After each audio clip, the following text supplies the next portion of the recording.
A proposta aqui é a gente conversar sobre as eleições de 2018, né? E como nós nos organizamos e o que nós vimos como resultado disso. Então, eu também quero dizer que, além de coordenar a frente, quer dizer, ou eu coordeno a frente por isso, eu não sei bem, vocês vão poder me ajudar. Eu sou jornalista, né? Trabalhei já com todas as suas formas de fazer jornalismo, em assessoria de imprensa, em rádio, em jornal, em TV.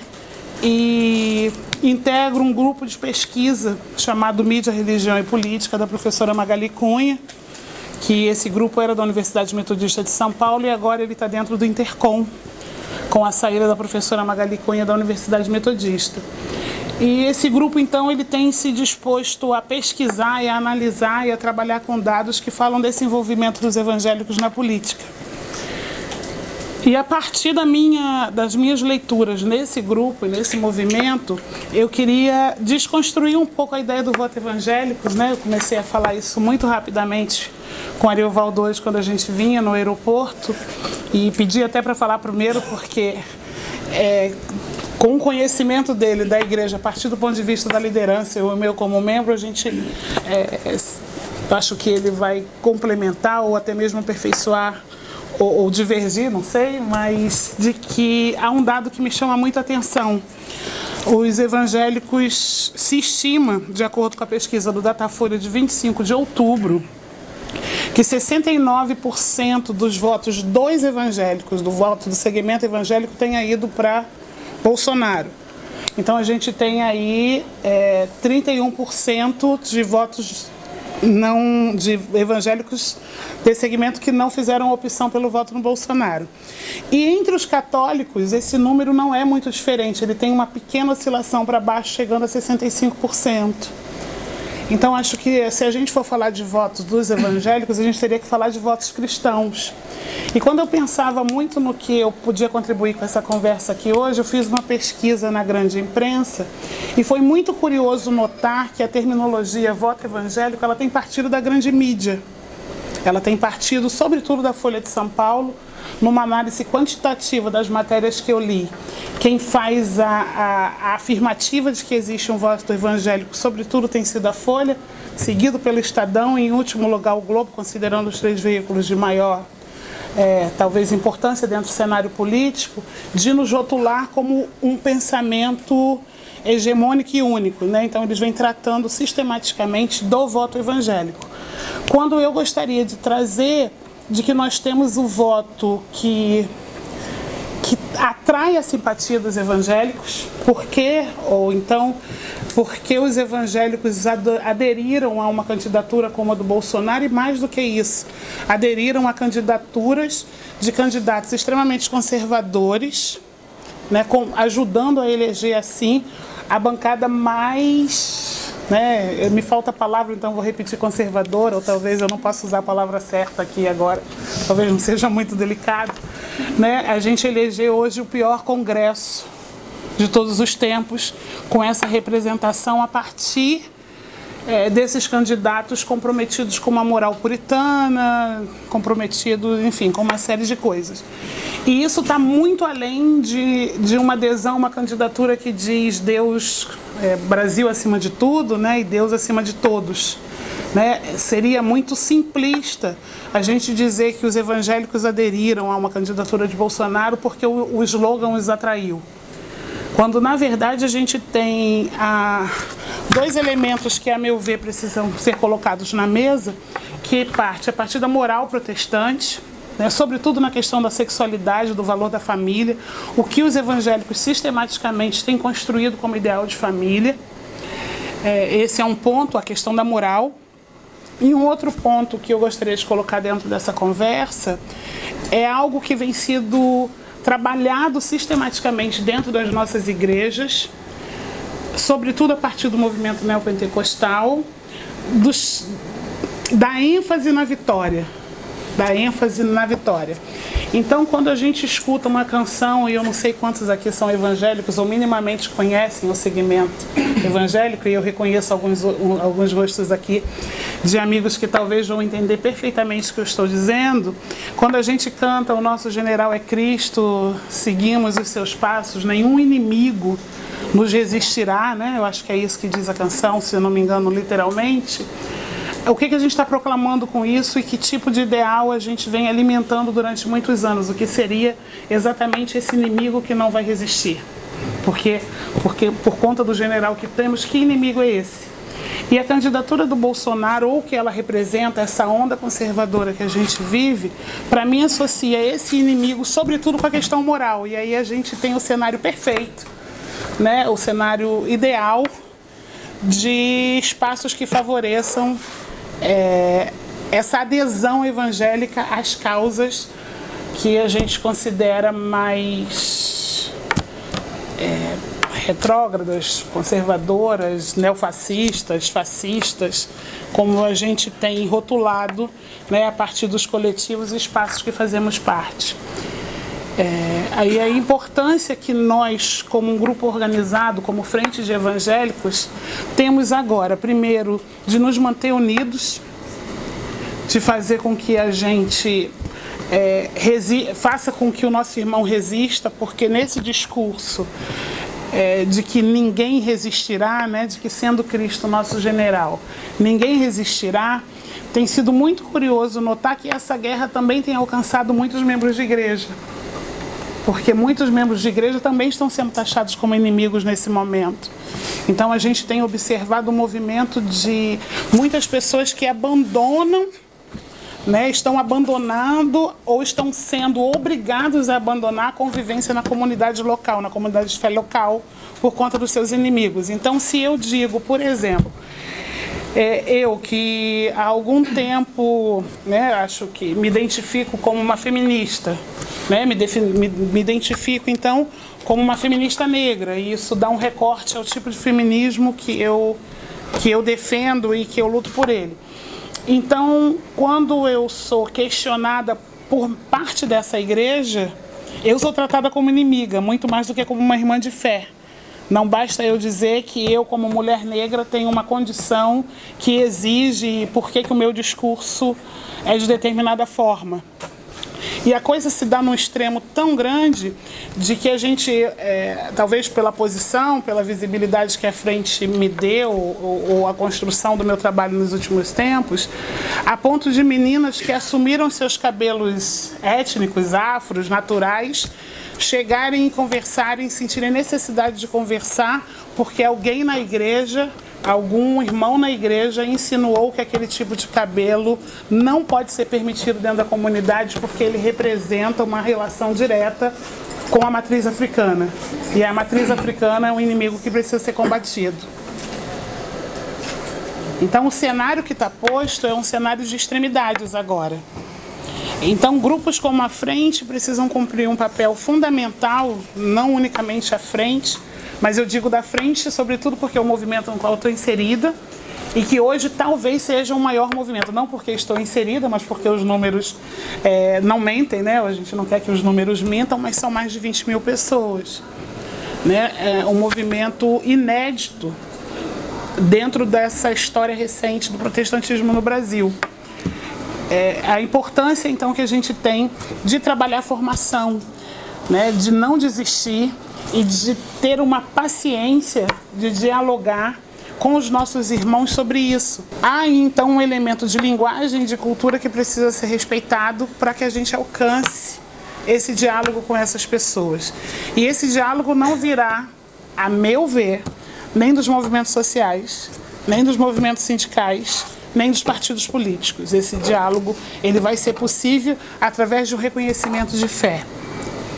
Então, o que a gente tem buscado e tem promovido e tem tentado fazer a todo custo é despertar o interesse de todos esses grupos para a nossa realidade, para quem são esses pobres brasileiros hoje, para como vivem esses povos brasileiros que precisam ter a sua fé respeitada, ainda que eu discorde delas, ainda que você discorde delas, ainda que eu discorde da forma que ela se manifesta, sendo eu uma evangélica de corte histórico, clássico, enfim, eu tenho que respeitar porque essa é uma escolha legítima. Né? E uma tendência nossa sempre é desqualificar essa escolha de fé do outro. E se a gente desqualifica essa escolha de fé, a gente não tem a menor condição de dialogar com esse outro. Eu só vou conseguir dialogar com esse outro quando eu reconheço que a fé dele é uma fé legítima. E é uma fé que num Estado que vem durante muito tempo negando privilégios, ou negando privilégios melhor, desculpa, negando direitos, negando acesso, negando oportunidades, é dentro dessas comunidades de fé periféricas que essas pessoas encontram acolhimento e têm a noção de pertencimento. Então é a pessoa que fica doente e sabe que a irmãzinha fulana vai dar conta de pegar o filho dela na escola. É essa comunidade de fé empobrecida que sucumbiu dentro desse discurso da moral puritana, que na hora que a pessoa faz aniversário e nunca teve a oportunidade de comemorar um aniversário na vida, porque esse é um privilégio que os mais pobres não possuem, batem na porta dela com bolinho, com refrigerante, com um suco e diz: vamos fazer uma festa. Né? É o que promove esse encontro. Então tudo isso a gente vai precisar levar em consideração num processo novo para todos nós. Eu acho que para nós que somos evangélicos e estamos entrando nessa luta com essa proporção, para os movimentos, para a academia, né, pensar as formas e os caminhos de seguirmos para isso. Agora, como a igreja evangélica chegou a esse ponto? A igreja evangélica, na sua maioria, sempre esteve por aí, por esse lugar. Quando houve a ditadura militar, os evangélicos se dividiram também. Só que naquele tempo a resistência evangélica teve menor densidade demográfica e os líderes dessa resistência foram presos, foram torturados, foram exilados e o movimento se desfez e a direita evangélica consumou-se no poder. Mas a igreja evangélica sempre teve um corte conservador, sempre teve um corte à direita, porque foi evangelizada pelos americanos. Os americanos nos trouxeram a mensagem protestante com o viés americano. Então, todos nós que hoje protestamos e construímos discursos, e escrevemos, etc., nós fizemos todo um esforço de purificação, todo um esforço de exorcismo, de exorcizar da fé protestante o viés capitalista, o viés do American Way of Life, esse viés todo à direita, capitalista, antidemocrático, por definição.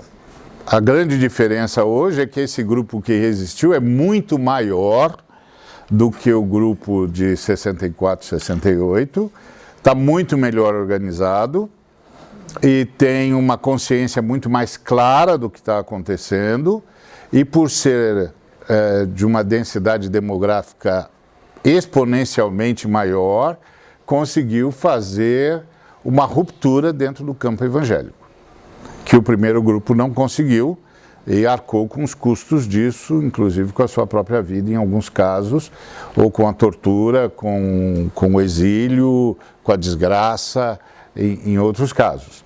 Esse grupo de agora é um grupo mais articulado, maior, muito maior, e que conseguiu criar uma fissura dentro do campo evangélico e consubstanciou uma divisão que dentro do que sempre houve entre os evangélicos, mas que nunca tinha se plasmado, nunca tinha se plastificado, nunca tinha dado as caras e mostrado o seu tamanho, a sua força e a sua capacidade de reflexão e de reação.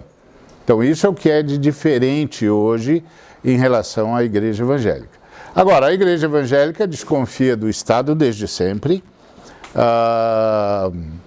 Por exemplo, começou a desconfiança mais recente, começa com Fernando Henrique, quando o Fernando Henrique tenta mudar o status da igreja na Constituição Federal. E aí os evangélicos reagem em massa, com eles os outros grupos religiosos, denunciando que o Fernando Henrique está tentando destruir o Estado laico e a cláusula pétrea. Então, essa instabilidade no relacionamento entre a igreja e o Estado no Brasil não é de hoje. Né? Não é de hoje. Tanto é que a igreja tomou posição ao lado dos militares quando os militares derrotaram a primeira versão do trabalhismo nacional. Então, agora a cena se repete. Não é uma novidade. A cena se repete. A outra questão que a gente precisa lembrar é que essa desconfiança agudiza com o PL 122, da senadora que depois mudou de lado, e porque no PL 122 a senadora resvala na questão religiosa, que, aliás, foi o que inviabilizou o seu projeto, que, aliás, era um projeto com muitas virtudes, mas que resvalou na questão religiosa e feriu, então, a Constituição, que estabelece a religião, direito a culto, como uma cláusula pétrea, de modo que a gente fica sem saber se a senadora foi mal assessorada ou se foi intencional mesmo. Como depois ela mudou de lado sem nenhum meia-culpa, sem nenhum sinal de arrependimento, etc., etc., eu fico aqui com uma dúvida razoável sobre o que é que estava por detrás daquele movimento. Bom, aquele movimento aguçou a desconfiança evangélica de que ela podia estar sendo cercada na sua liberdade de culto. E depois, todos os demais movimentos que fizeram com que a igreja começasse a desconfiar do governo popular, mesmo tendo sido muito beneficiada pelo governo popular, uma vez que é uma igreja composta basicamente de pobres. E os pobres foram muito beneficiados pelo governo popular. Mas mesmo assim, a igreja tinha uma grande desconfiança, porque a igreja tem dois pesares. Um é o moral e outro é o medo da perseguição. E a gente tinha sido, vamos dizer, catequizados contra o comunismo. Porque, pelo que aconteceu na Cortina de Ferro, a gente entendeu, ou foi levado a entender, que o comunismo necessariamente atacaria a igreja, principalmente por causa dos movimentos internacionais de socorro à igreja perseguida. Então os evangélicos foram convencidos, num primeiro momento, que os comunistas eram um grande inimigo, como a Neuza disse, e que eles iriam nos perseguir. Então, à medida em que o trabalhismo, o governo trabalhista, o governo popular, que é de cunho trabalhista, nunca conseguiu deixar claro que era um outro sistema, nunca conseguiu deixar claro que era uma outra opção de governo, uma outra opção de abordagem socioeconômica, nunca conseguiu deixar isso claro. No meio da população, de modo geral, e onde a igreja evangélica se entende, todo o relacionamento com o governo popular era um relacionamento no limbo, sem saber exatamente o que a gente está apoiando. É legal, mas vai ser legal até quando? É bom, mas vai ser bom até quando? Eles são comunistas? O que eles são? Então, eles nunca deixaram claro. Isso, na minha opinião, é uma falha gritante de comunicação que parte, em boa medida, porque a esquerda é soberba mesmo e não consegue nem reconhecer um aliado quando vê. Então, não se deu ao trabalho de explicar. O que é que vocês estão vendo, o que é que vocês estão assistindo, que projeto é esse, não se deu ao trabalho. Claro, dentro dos evangélicos havia gente à esquerda, entre os quais eu me alinho e muitos como eu. e que tentavam explicar para dentro de casa que não era nada disso que o pessoal estava falando. Mas muitas vezes nem era ajudado pelos que estavam no poder, porque afinal de contas, quando a gente votava, a gente era um eleitor progressista, quando terminava a eleição, a gente era mais um crente ignorante. Então, a gente não conseguia interlocutor em lugar nenhum. O governo popular abandonou as bases, não só a base evangélica progressista, abandonou todas as bases sociais. Então isso virou um limbo. Isso virou um limbo. Ninguém sabe de fato o que é o que, quem é quem, e a um determinado momento a gente já nem sabia mais quem é que tinha ganho as eleições. Porque a gente pensou que tinha votado num projeto e começou a ver outro. Ora, pega tudo isso, soma isso à desconfiança endêmica que os evangélicos têm do Estado por razões históricas e seculares. E mais a desinformação. E mais o fato de que ninguém compreendia direito que governo estava assistindo, ainda que estivesse gostando. Não sabia classificar o governo. Não sabia dizer de que lado que esse governo é. Afinal de contas, os ricos estão ganhando muito, mas a classe trabalhadora está ganhando acima da inflação, está recuperando seu poder de compra. Mas que governo é esse? E o governo popular não se deu ao trabalho de esclarecer que tinha um projeto alternativo ao capitalismo clássico e ao comunismo clássico.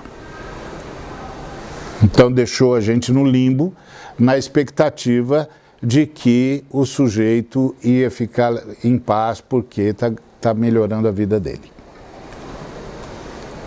Bom, a história demonstrou que isso não foi verdade. Não deu certo. A mera melhoria da vida não foi suficiente. Não bastasse não ter sido suficiente por falta de esclarecimento, por falta de conhecimento,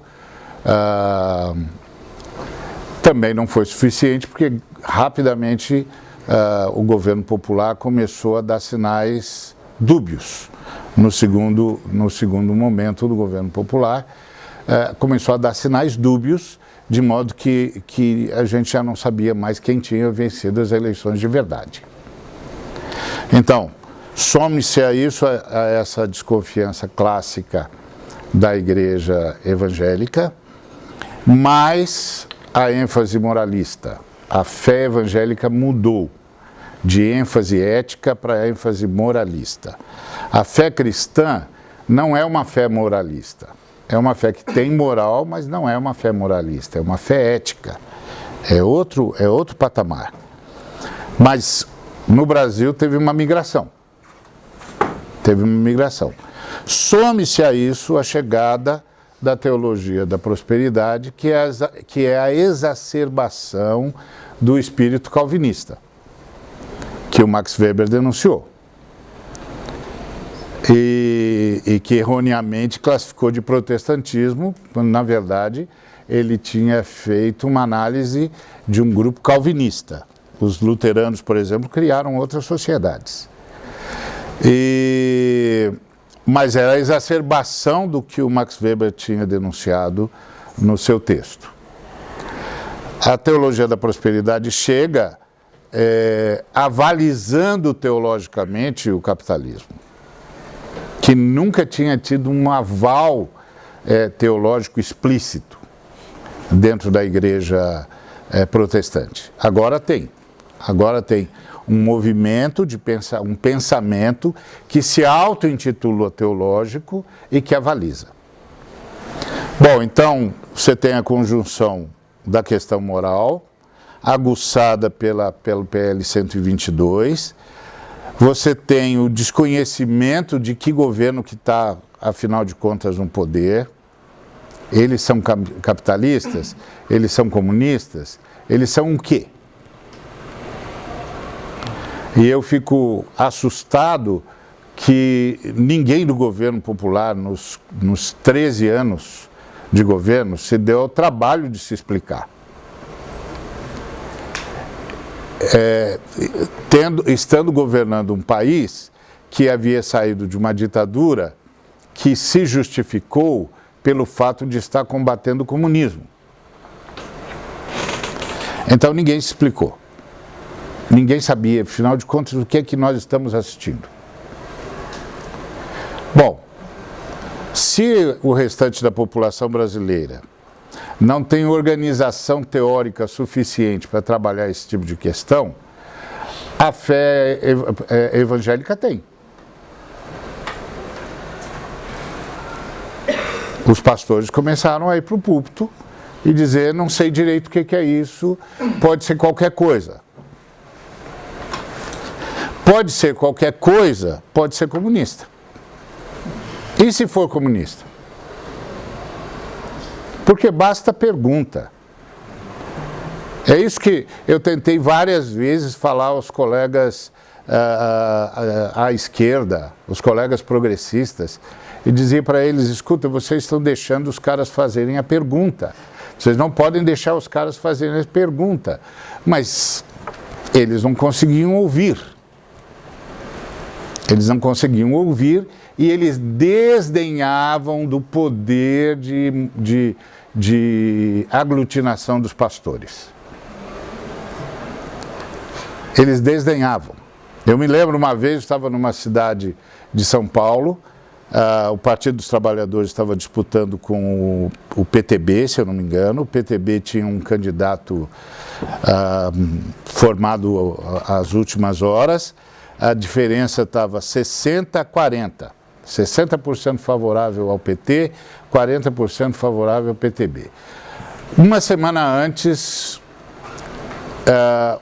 o candidato a prefeito da cidade, pelo PT, se reuniu com 200 pastores. Fez um discurso, provavelmente o discurso mais fake, mais mal feito, mais desdenhoso, mais estúpido que eu já tinha assistido na minha vida. Quando ele terminou de falar, eu virei para um colega que era do partido e disse, perderam a eleição, hein?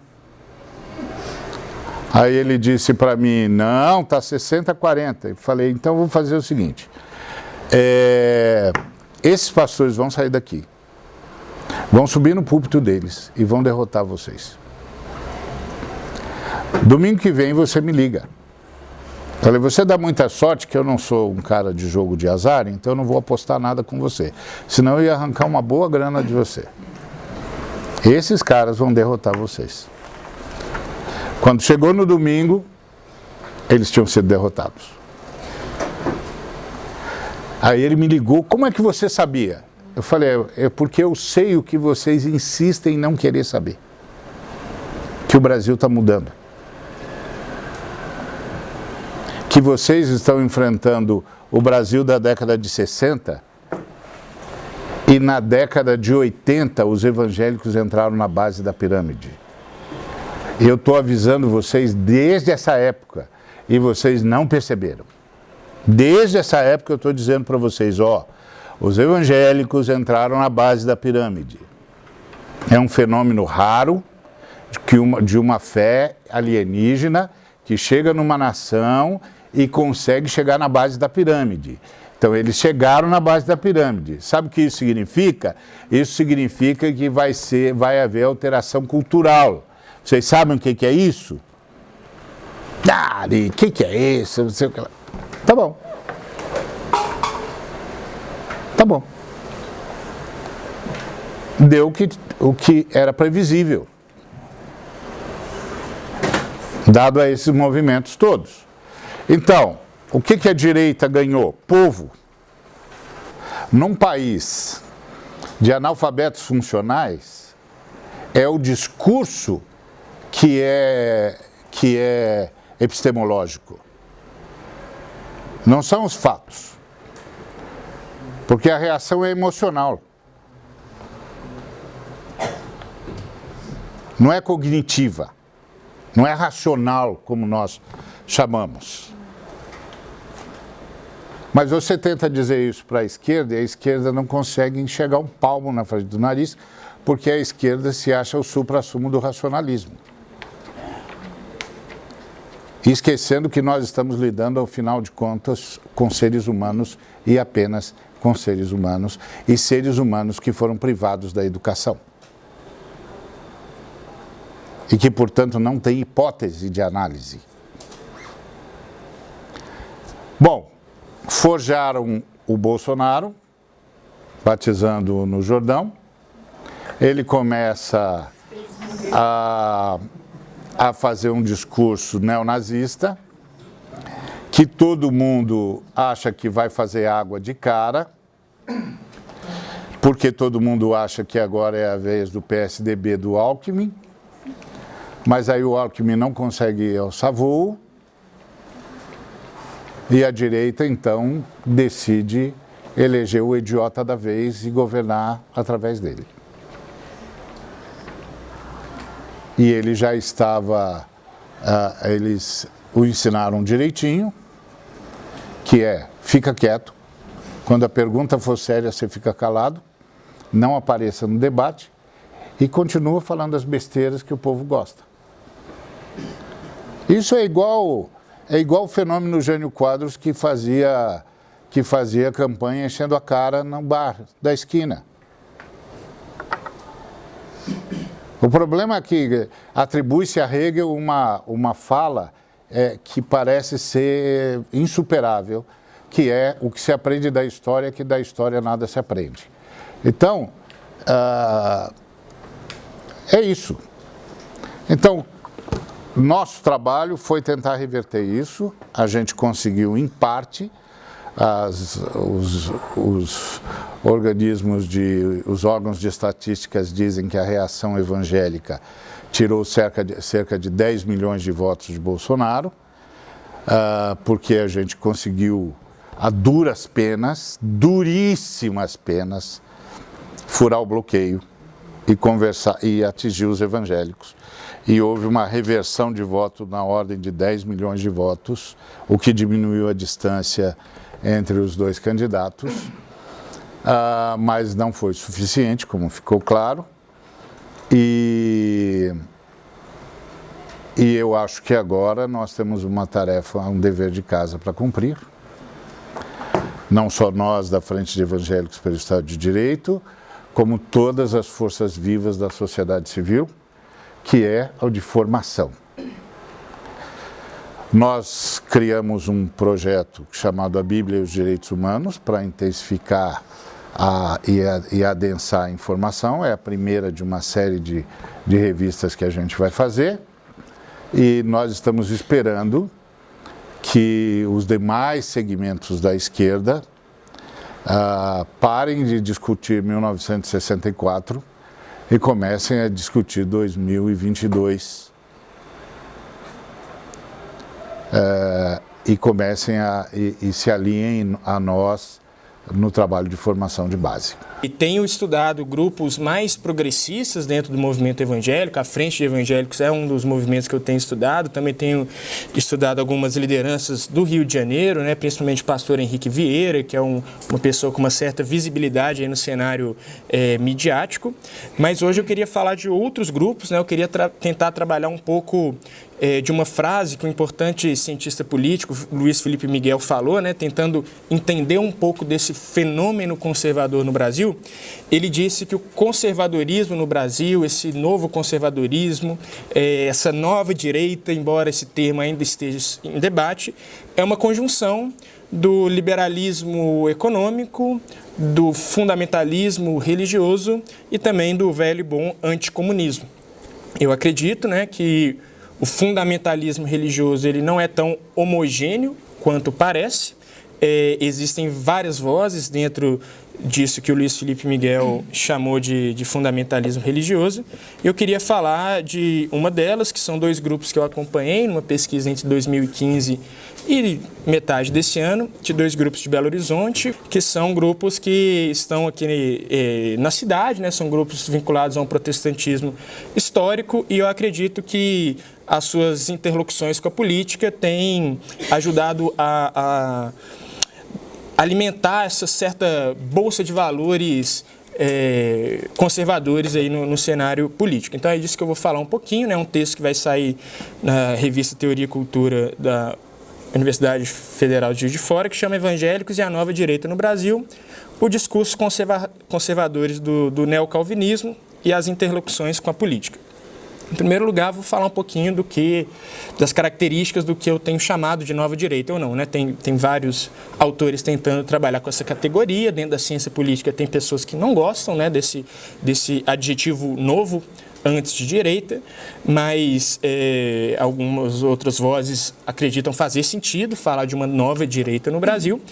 E entre as características dessa nova direita, né, a gente tem pessoas que são críticas à regulação do livre mercado, pessoas que são críticas à promoção de políticas de distribuição e políticas afirmativas, e também são contrários a algumas políticas voltadas para a inclusão das minorias. Uma das características dessa nova direita é o que a literatura chama de neoconservadorismo, né? O conservadorismo mais clássico seria uma rejeição à modernidade. O neoconservadorismo, ele tem uma reconciliação parcial com a modernidade. O neoconservadorismo, ele confia no mercado, ele confia nas instituições capitalistas, ele acredita que o caminho é por aí, mas eles são extremamente resistentes no progresso no âmbito da cultura. Então, são pessoas que acreditam nessa modernidade, né, como sendo o motor a gerenciar caminhos melhores, mas acreditam também que um dos impedimentos disso é uma certa bagunça cultural na área dos valores, dentro daquilo que é certo e errado. Então, o neoconservadorismo, ele tenta, de alguma forma, frear esses avanços e essas pluralidades ocorridas aí no âmbito da cultura.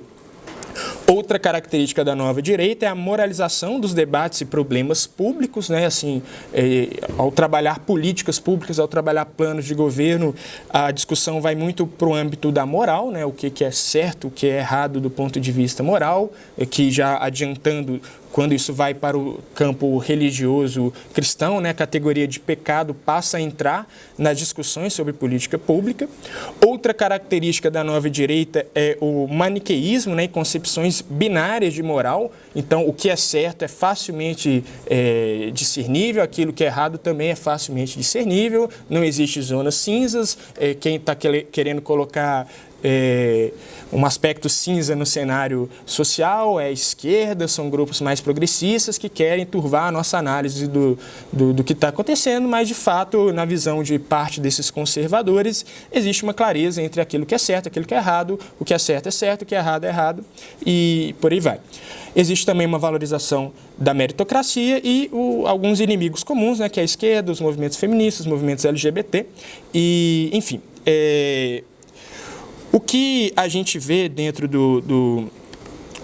da nova direita é, como eu falei, uma presença de um fundamentalismo religioso, cujo uma das vozes são os evangélicos no Brasil, né? O Ariovaldo já falou um pouco, a Nilza também, mas os evangélicos, eles se inserem no Brasil, né, a partir de missões principalmente vindas dos Estados Unidos, e a sua interação com a cultura, em um primeiro momento, é de bastante retraimento, né? A gente utiliza a categoria guetos, né, para categorizar a forma como os evangélicos se relacionaram com a cultura, né? O sinônimo de crente era não se envolver com a cultura, não beber, não fumar, não participar de festas religiosas, né? Entendendo que a cultura brasileira era católica por excelência, os evangélicos não se misturavam, então formavam guetos culturais onde espalhavam os seus valores, e parte da missão do evangélico diante da sociedade era converter indivíduos, né? Tentando buscar almas para Jesus e aí salvando a alma de pessoas. No entanto, os evangélicos mudaram bastante, né? A gente teve um crescimento exponencial aí do número de evangélicos, os censos desde 2000 já mostram isso, né? Em 2010 eles foram contabilizados com 42 milhões de pessoas, 22% dos brasileiros. Acreditamos que em 2020 o censo vai dar um resultado ainda maior. Mas fato é que, além dessa expressão numérica dos evangélicos, a gente também teve um novo envolvimento dos evangélicos com a cultura. Ao invés daquele gueto cultural e retraimento, eles começaram, através de certas teologias, né, e certos princípios éticos, né, a ideia de que a sociedade, a cultura, precisava ser conquistada e dominada para Jesus, né? Então, os evangélicos desenvolveram aquilo que Emerson Jumbelli, que é um importante sociólogo, antropólogo da religião aqui no Brasil, né, diz: os evangélicos desenvolveram uma cultura pública, né? Não que as outras religiões não se apresentem de forma pública, mas a maneira através da qual os evangélicos fazem isso é muito mais intensa, né? Tudo é disputado, cria-se espaços de guerra cultural que precisam ser conquistados para Jesus. Então, surgem tudo, né, para Jesus, atletas para Cristo, marchas para Jesus, cria-se uma indústria fonográfica, gospel muito grande, né? Então, com filmes, com mídias, e entendendo que isso precisava ganhar espaço dentro da mídia secular, entendia-se que basicamente o que acontecia no âmbito da cultura era um reflexo de uma luta existencial entre valores do reino de Deus e valores de outros reinos, né, que são seculares, do mundo, outras categorias assim. Então, os evangélicos começaram a participar de forma muito ativa dentro da cultura, dentro da sociedade, consequentemente dentro da própria política, né? E essa cultura pública evangélica a gente conhece muito bem, entendendo os pentecostais e os neopentecostais, mas como eu tenho insistido aqui, esse fundamentalismo religioso evangélico, ele não é homogêneo. Existem outras vozes também, e esses grupos que eu falei, em breve falarei um pouco sobre eles, são grupos que fazem parte de um protestantismo mais histórico e tradicional, de corte principalmente calvinista histórico, né? E que eles também, embora minoritários, eles fazem parte desse debate, contribuindo com alguns valores, né? Com a sua teologia, a sua inserção e ativismo político muito claro. Bom, quem é o que é o L'Abri Brasil, né? L'Abri é um termo em francês que significa o abrigo, foi fundado por um pastor estadunidense chamado Francis Schaeffer, na Suíça. A proposta do L'Abri era ser um abrigo no qual fossem recebidas pessoas jovens, pessoas religiosas ou não religiosas, que estavam em conflito com a fé na década de 50, que procuravam, né, ajuda desse pastor para tentar conciliar sua identidade evangélica com o mundo que em processo de mudança, em processo de conflito, né? Muitas mudanças, muitas transformações no âmbito de vista dos valores, né? Décadas onde os movimentos sociais ganham muita força. Parte do movimento evangélico mundial estava sem saber exatamente, né, qual que era a sua identidade, então o L'Abri foi criado para dar respostas para a sociedade sobre esses assuntos. O L'Abri, ele cria filiais no mundo inteiro, né? Tem nos Estados Unidos, tem na Inglaterra, e ele surge no Brasil em 2008, em uma casa aqui em Belo Horizonte, né? Recentemente essa casa agora está em Lagoa Santa, desde 2017, se eu não me engano. E, enfim, é uma casa que tem a mesma proposta de receber pessoas evangélicas que irão discutir temas caros aí para a esfera pública, né? Então lá é discutido temas sobre política, cultura, arte, sexualidade, gênero e outros assuntos. E eles fazem retiros, eles dão palestras, eles fazem materiais a serem divulgados nas mídias sociais. E a Igreja Esperança é uma igreja independente, cujo pastor é o líder do L'Abri Brasil. Então, é uma igreja que, na minha opinião, ajuda também a difundir esses valores e essa teologia. O nome da teologia é neocalvinismo. O neocalvinismo foi fundado, né, surgiu na Holanda, no século XIX, através da figura de um teólogo chamado Abraham Kuyper, com a ideia de renovar o calvinismo e fazer com que o calvinismo fosse relevante para o século XIX. E aí o Abraham Kuyper, né, ele entende que o calvinismo ele trouxe contribuições muito positivas para a sociedade, e ele entendia que no século XIX era importante uma atualização desse calvinismo para continuar, para que essa fé continuasse dando uma contribuição para a sociedade. O princípio básico dessa teologia é entender que todos os domínios da existência pertencem a Jesus, então Jesus, a religião, teria uma resposta para qualquer assunto humano. Tá? Você, em dúvida sobre qualquer aspecto da existência, você poderia buscar na fé as respostas para isso. Até aqui está mais ou menos claro, gente, que eu estou indo em vários lugares para tentar chegar no ponto que eu quero chegar. Bom, Francis Schaeffer, esse fundador do L'Abri, ele é extremamente influenciado por essa teologia neocalvinista, ele é um dos expoentes do neocalvinismo e uma das principais vozes desses grupos belo-horizontinos que eu falei. O Francis Schaeffer, ele é já muito estudado pela sociologia da religião nos Estados Unidos. Na sociologia da religião nos Estados Unidos, e não só na sociologia da religião, Francis Schaeffer é entendido como uma das principais vozes do fundamentalismo religioso e da direita evangélica dos Estados Unidos. Né? Tem uma frase aqui do Manuel Castells, que é um sociólogo, não necessariamente sociólogo da religião, mas ele afirma que Francis Schaeffer, através da sua vasta produção bibliográfica, foi um dos principais mentores do fundamentalismo cristão contemporâneo. Isso é o Manuel Castells falando.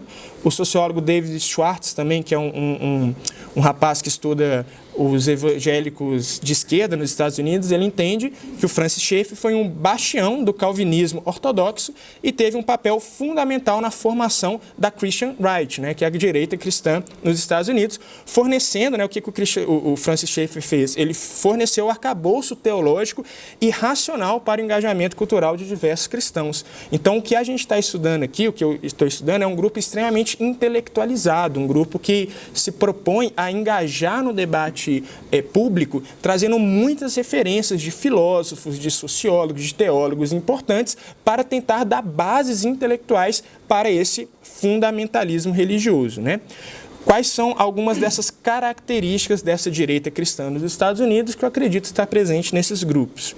Primeiro, uma dicotomia entre a cosmovisão cristã e aquilo que eles chamam de cosmovisão humanista secular. A cosmovisão humanista secular, ela está errada. Qualquer resposta humanista secular para assuntos humanos, seja eles quais forem, são respostas equivocadas porque não estão pautadas no fundamento religioso.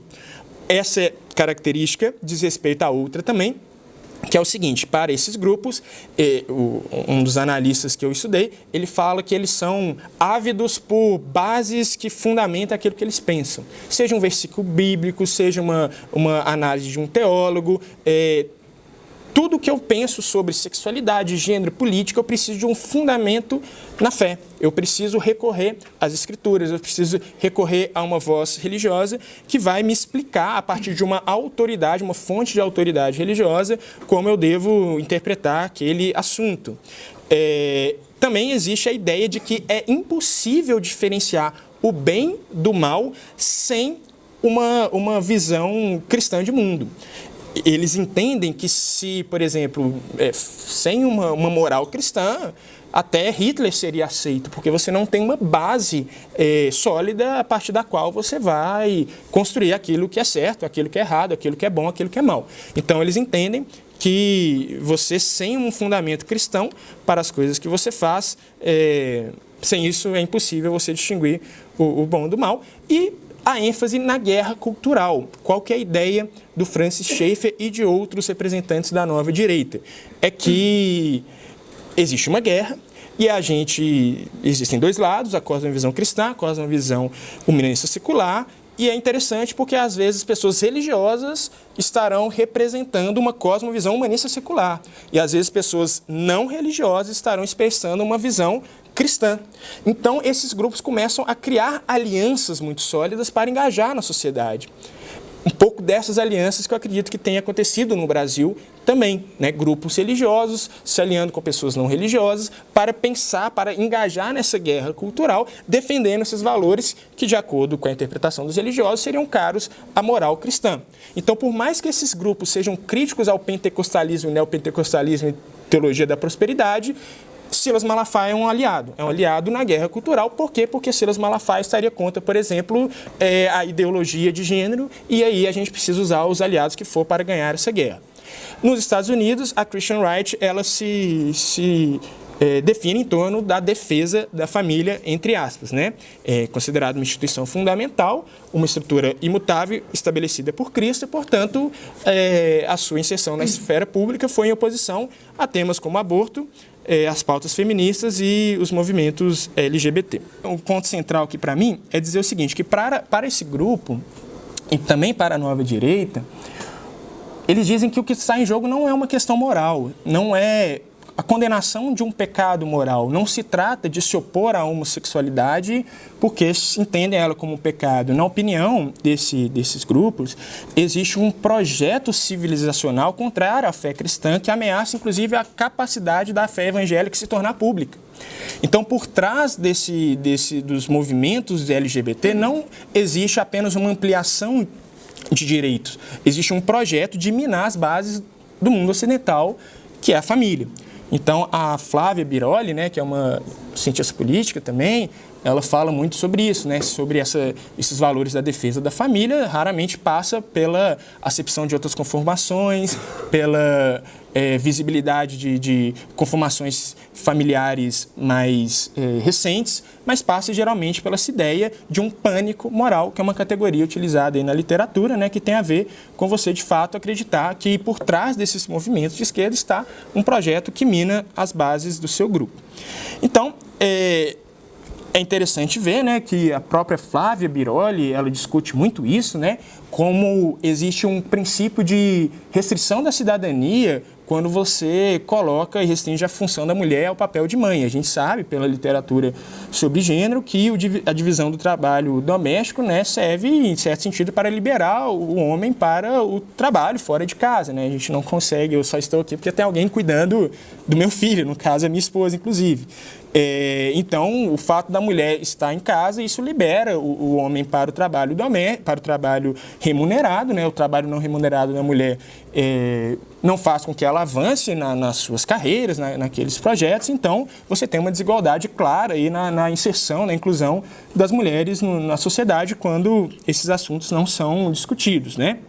Também, para esse grupo, existem formas corretas de se amar, formas corretas de se relacionar, ou algumas seriam desviantes, pecaminosas, outras não. Existe uma hierarquia sobre como os afetos são conduzidos e, enfim, para esse grupo, o gênero é um reflexo automático da biologia dos ordenamentos de Deus. Gênero é um binarismo, mulher e homem, isso claramente definido. A limitação, para esse grupo, a mulher tem uma limitação, né, no seu papel de mãe, não só, mas só que não é possível ser mãe sem ser mulher, sem reconhecer o seu papel como fêmea. Reprovação de configurações familiares diversas e plurais, a presença do pânico moral, oposição ao feminismo e, enfim, né, conciliação dessa agenda conservadora associada à defesa da família e uma necessidade de embasar esses argumentos, né? Eles usam teses, eles utilizam livros, existem esses livros, né, pesquisadores do mundo inteiro tentando falar sobre a família, e eles trazem isso para o seu repertório. Então, estendi bastante o tempo, mas é só para dizer que tinha outras coisas que eu queria falar, mas parte do que eu estou tentando investigar dentro até desse tema das eleições é que, embora, eu sou uma pessoa que acredite no voto evangélico para essas eleições do Executivo de 2018 do Bolsonaro, especificamente, eu acredito que tem um peso significativo, mas esse peso ele não é tão simples quanto parece. De fato, os evangélicos não votam em quem um pastor aponta de forma tão clara, mas ao difundir valores, ao colocar no debate público certos princípios que regulamentam, que deveriam regulamentar as relações sociais, e esses valores começam a ser endossados, né? Então, se talvez em 2014 a Aécio não conseguiu articular uma agenda em torno desses valores, Bolsonaro, então, talvez por méritos próprios, conseguiu. E são esses valores, na minha opinião, que conduzem aí parte das opções do eleitorado, entendendo também que esses grupos, as pessoas não são apenas evangélicas, são evangélicas, mas também são pobres, são evangélicas, também têm outras identidades. Então, essas decisões, né, do que fundamenta o voto das pessoas, passa por outros critérios também. A gente tem que aguardar, e principalmente os cientistas políticos, tentarem mostrar mais como que esses dados vão ser analisados aí.